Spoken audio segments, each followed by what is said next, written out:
Nous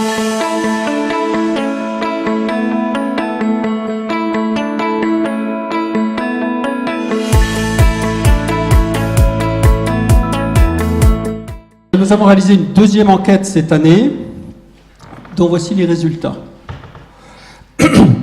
Alors déjà, le premier résultat, c'est 4019 répondants. C'est énorme, c'est énorme. Notre métier, c'est de faire des enquêtes. J'ai tout perdu, voilà.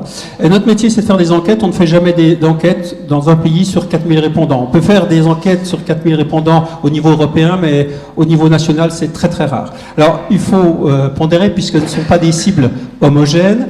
Ce sont tous des professionnels de santé, mais vous voyez quels sont les répondants. Alors, comment l'étude a été faite? Donc, nous avons transférer un lien pour que les professionnels de santé puissent répondre sur Internet au questionnaire, et ce lien était envoyé aux syndicats qui eux-mêmes envoyaient le lien à leurs adhérents. Donc on voit tout de suite quels sont les syndicats qui ont été les plus efficaces, puisque contrairement à l'année dernière, les kinésithérapeutes sont les premiers répondants concernant cette enquête, et les médecins sont en numéro 2. Donc, médecin 842, donc près de 1000. Donc, on a des bases quand même très très importantes pour cette nouvelle étude. Le profil des répondants. Alors, effectivement, le global ne veut rien dire puisqu'on a des spécialités très différentes. Des spécialités à majorité féminine comme ici les infirmières et les orthoptistes, et d'autres spécialités à majorité masculine comme les médecins. Mais enfin, on s'aperçoit qu'il n'y a plus beaucoup de spécialités où les hommes sont majoritaires. Essentiellement des médecins libéraux du fait du mode de recrutement. Cela dit, nous, Stétos, on a interrogé nos propres panélistes, raison pour laquelle on a quand même quelques hospitaliers. Mais donc, on n'a absolument pas une population représentative de la population médicale française en termes de lieu d'exercice, pour les raisons que je viens d'évoquer. Alors, la première question était de savoir si jamais, donc la question s'intéressait à tout le monde et pas ceux qui se sentaient en situation de souffrance, si jamais vous vous sentiez un jour en sentiment de souffrance, est-ce que vous iriez chercher de l'aide? Donc la réponse est quand même claire, 76% des personnes interrogées ont dit oui, j'aurais besoin d'aide si je me trouvais dans cette situation-là. Donc effectivement on a du oui 32%, probablement oui 44%, mais la majorité des personnes souhaiteraient qu'on les aide. Et seulement 17% des personnes interrogées disent non, moi j'ai besoin de personne. J'aurais besoin de personne, on est au conditionnel. Ensuite, je vais passer assez rapidement, là c'est la même question, mais maintenant au niveau concernant les différentes professions. Et bon, on s'aperçoit que dans toutes les professions, la majorité des personnes interrogées souhaiteraient être aidées si elles se trouvaient dans cette situation. Alors, je vous ai pas mis les petits P, tout ça, parce que c'était lisible, mais on va dire qu'avec des échantillons comme ça, la plupart des différences sont tout à fait significatives. Donc là, par exemple, pourquoi je vous dis ça? Parce qu'entre hommes et femmes, on a une différence significative. C'est-à-dire que visiblement, les femmes, peut-être elles ont moins de fierté que les hommes, j'en sais rien, sont des interprétations tout à fait personnelles, les questions n'ont pas été posées. Les femmes seraient plus enclines à demander de l'aide que les hommes d'après cette enquête. En revanche, vous voyez que le lieu d'exercice n'a aucune influence, les pourcentages sont absolument identiques, quel que soit le lieu d'exercice des professionnels de santé. Alors, certes, ils souhaiteraient avoir de l'aide, mais auprès de qui? Donc la question, mais est-ce que vous sauriez auprès de qui vous adresser? C'est terrible parce qu'on va dire, pour faire simple, la moitié des personnes interrogées ne savent pas à qui s'adresser. Ce qui est quand même étonnant. Et on s'aperçoit que c'est à peu près homogène pour toutes les professions. C'est identique pour le coup entre hommes et femmes. Et c'est tout à fait identique, quel que soit le secteur d'activité. Donc vraiment, on a quand même la moitié des professionnels de santé qui ne sauraient pas où s'adresser. On a interrogé ensuite ceux qui nous avaient répondu « Oui, je sais à qui je m'adresserai ». On leur demandait à qui vous adresseriez-vous. Et donc, voilà les résultats. Donc c'est l'entourage familial principalement. Mais tout de suite derrière, c'est confrères, consoeurs ou médecins. Alors confrères, consoeurs, c'est pas forcément médecin, parce qu'on a vu qu'on a plusieurs types de professions. Mais ce sont quand même des confrères, consoeurs ou des médecins qui sont les premières personnes, si on les additionne, à qui ils voudraient s'adresser. Évidemment, l'entourage familial, mais ça paraît assez normal. Amis, 30% aussi. Donc voilà les personnes auxquelles ils pensent quand ils disent « je sais à qui m'adresser ». Alors maintenant, on leur a posé des questions concernant leur connaissance des associations et des numéros d'aide dans ces cas-là. Alors là, personne ne connaît rien. Voilà. Donc, Est-ce qu'ils connaissent des associations engagées contre la souffrance psychologique? Non, 95%. Est-ce qu'ils connaissent un numéro d'écoute qu'ils pourraient éventuellement appeler s'ils se retrouvaient dans ce cas-là? Non, 97%. Aujourd'hui, donc, c'est le grand désert, sur quand même 4019 personnes interrogées. Donc, je peux vous dire que c'est hautement représentatif. Je vais aller très vite sur ces slides parce que quand on a 95% de non, c'est évident que quels que soient les tris qu'on peut faire, on retrouve toujours des résultats similaires, entre 80 et 99% pour les orthophonistes, à 100% pour les orthoptistes, à 91%, à 86% pour les médecins. Donc voilà, donc là vraiment le constat, c'est qu'ils ne savent absolument pas s'il existe des associations, quelles elles pourraient être, et s'il y a des numéros dédiés. On a posé la question aux personnes très rares qui nous avaient dit « Oui, je connais ce type d'association ». On leur a demandé la question suivante « Pouvez-vous m'en citer au moins une ?» Donc voilà les associations qui ont été citées par les très rares personnes qui en connaissaient l'existence, en sachant que moi-même je ne les connais pas, AAPML, donc, où il y avait quand même 32% des 207 répondants sur 4019, donc on est vraiment dans des bases très faibles. SPS sort déjà 16% après une année d'existence. Moi je dis que c'est plutôt pas mal, mais bon, la conclusion c'est quand même qu'ils ne connaissent pas du tout. Même répartition, on revient au numéro vert, au numéro d'appel, et on s'aperçoit que pour les numéros d'appel aussi, on a une homogénéité totale, quelle que soit la profession, le sexe et le lieu d'exercice, ils ne connaissent absolument pas. On est toujours avec les numéros d'appel. Qui, à votre avis, devrait gérer ce type de numéro d'appel s'il devait exister? Alors là aussi, il n'y a pas beaucoup de discussion, puisque la première réponse est Association professionnelle régionale pour 46%, et la deuxième réponse, Association professionnelle nationale pour 35%. Donc on va dire que pour 80% des répondants, c'est les associations professionnelles qui doivent se charger de gérer ce type de numéro vert.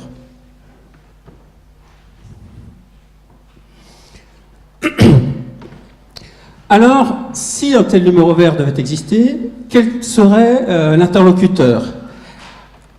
On s'aperçoit qu'en fait, ce que demandent nos professionnels de santé, c'est d'avoir un psychologue au bout de la ligne. Ils sont en souffrance psychologique, donc ils veulent un psychologue, ça paraît assez logique, puisque la première réponse est psychologue pour 58% et personne formée à l'écoute psychologique pour 36%. Donc on va dire que quand même la très grande majorité des personnes souhaitent avoir quelqu'un qui ait une vraie compétence en psychologie pour pouvoir les aider dans ces moments difficiles. Et ces psychologues, quels services pourraient-ils leur proposer afin d'aller mieux? Donc, on s'aperçoit que le téléphone ne fait pas tout, puisque 72% des personnes interrogées désirent avoir un contact physique avec un professionnel. Non, ça ne va pas se régler par téléphone, je souhaite qu'il me propose une consultation. Alors on a vu que c'était principalement avec un psychologue, voire des médecins, des psychiatres, etc. Mais ils veulent une consultation physique. Et deuxième chose, si nécessaire, ils souhaiteraient être orientés vers une structure dédiée aux professionnels de santé. Donc là, on n'a vraiment aucune discussion possible. Oui, ils aimeraient être aidés. Oui, ils aimeraient avoir un numéro vert. Ils aimeraient avoir un psychologue au bout de ce numéro vert. Ils aimeraient que ce psychologue puisse les orienter vers une consultation physique auprès d'un professionnel de santé. Et si nécessaire, qu'il puisse être envoyé dans un centre dédié. Donc là, vraiment, les réponses sont parfaitement claires et homogènes. C'est une question, à mon avis, qui est... Je n'aimerais pas voir les réponses dans la presse grand public. La qualité des soins prodigués par des professionnels de santé en souffrance psychologique pourrait-elle être affectée au point de mettre en danger la vie du patient? Donc on ne parle pas de rien, on dit est-ce que ces personnes qui sont en situation de souffrance, quel que soit le type de souffrance, est-ce que c'est un danger pour les patients? Oui, 48% des répondants. La moitié des personnes qui ont toutes dans leur environnement un professionnel de santé qui probablement va pas très bien, disent qu'il y a un vrai risque pour les patients. Donc, je vais minimiser, c'est une qualité tout à fait, c'est 11%, et probablement 37%. Donc je pondère un petit peu mes 50%, mais quand même, ça veut dire quelque chose. Alors, là, on a plus de différences que pour les autres questions concernant les différents profils. Mais il est évident que si vous êtes médecin, infirmier, pharmacien, si vous vous plantez, vous avez plus de chances de faire des dégâts que si vous êtes, alors je veux pas orthoptiste ou kinésithérapeute, quoique. Mais on comprend les écarts qu'on peut observer en fonction des spécialités. Maintenant, les hommes sont un peu plus inquiets que les femmes, puisque 55% d'entre eux disent oui, il y a un risque, et ne sont que 45% à dire la même chose. Et évidemment, il y a une vraie logique. À l'hôpital, le pourcentage est plus élevé. On peut imaginer que les patients les plus sévères sont à l'hôpital, donc le risque est plus grand du fait de leur état.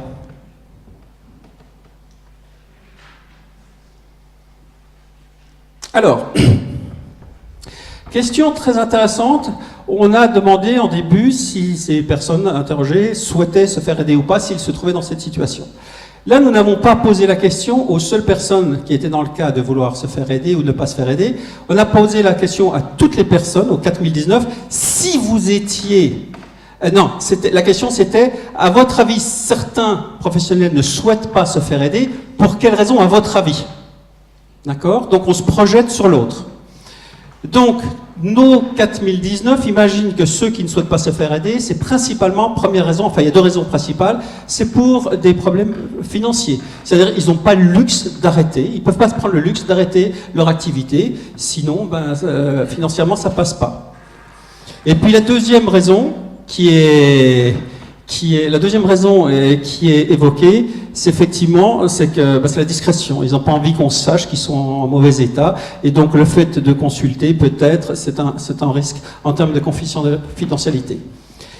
Pour votre information, bien évidemment, on a fait un tri, que je ne vais pas vous montrer là parce qu'on ne peut pas surcharger, mais un tri qui séparait ceux qui avaient répondu non à la question est-ce que vous feriez aider, à ceux qui avaient répondu oui.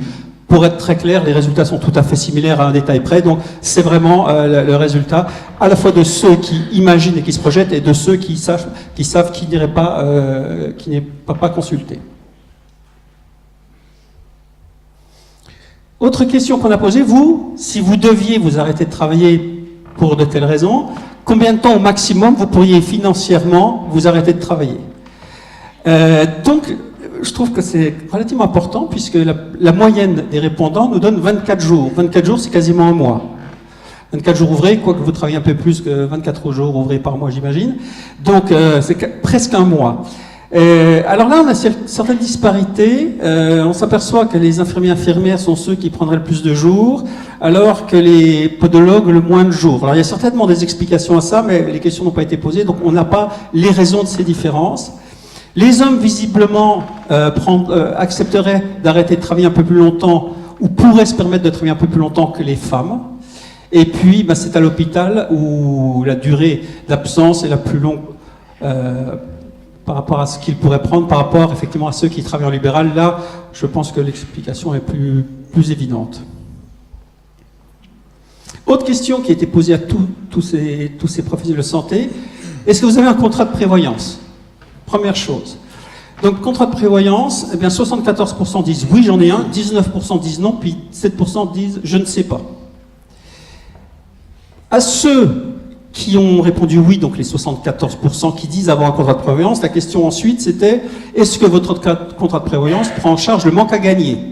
Donc, 72% des 74% disent oui, 12% des 64% disent non, et 15% des 64% ne savent pas. Si on fait un cumul de ces deux réponses, c'est 53% des personnes qui disent « oui, j'ai un contrat de prévoyance qui m'assure ». Et puis donc, il y en a 47% qui n'en ont pas ou ne savent pas. Donc ça veut dire que seulement la moitié des professionnels de santé aujourd'hui savent s'ils sont couverts ou pas pour ce risque. Quelques disparités entre les professions. Bon, on va de 40% à 65%, on reste quand même dans des univers de grande partie des personnes qui ne savent pas, même si dans certains cas, majoritairement, ils savent.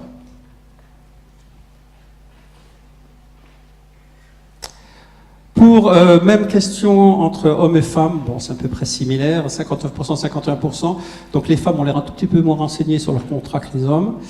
Et dans les secteurs d'activité, effectivement, c'était une question qui était peut-être pas très intelligente à poser aux hospitaliers, donc c'est pour ça qu'on a des réponses un peu bâtardes. Sinon, on s'aperçoit qu'entre libéral et mixte, c'est la même chose. Ce qu'il faut retenir, c'est qu'on a quand même la moitié des professionnels de santé qui ne savent pas trop s'ils peuvent se permettre de s'arrêter pour problème de ce type. La question qui suivait concernait qui doit prendre en charge ce problème de santé publique. Donc c'est l'État d'après les personnes interrogées, les ordres professionnels et la CNAM. Donc on va dire qu'il y a ces trois grandes institutions qui sont les principales citées. C'est à eux de se bouger pour prendre en charge ce type de problème qu'est la vraie santé publique. La deuxième question, on ne peut pas répondre non, donc c'est une question un peu bâtarde. Est-ce que c'est urgent? Ben évidemment oui, donc tout le monde répond oui, puisqu'on a 72% qui disent qu'il faut prendre en charge ce problème dès à présent, c'est urgent.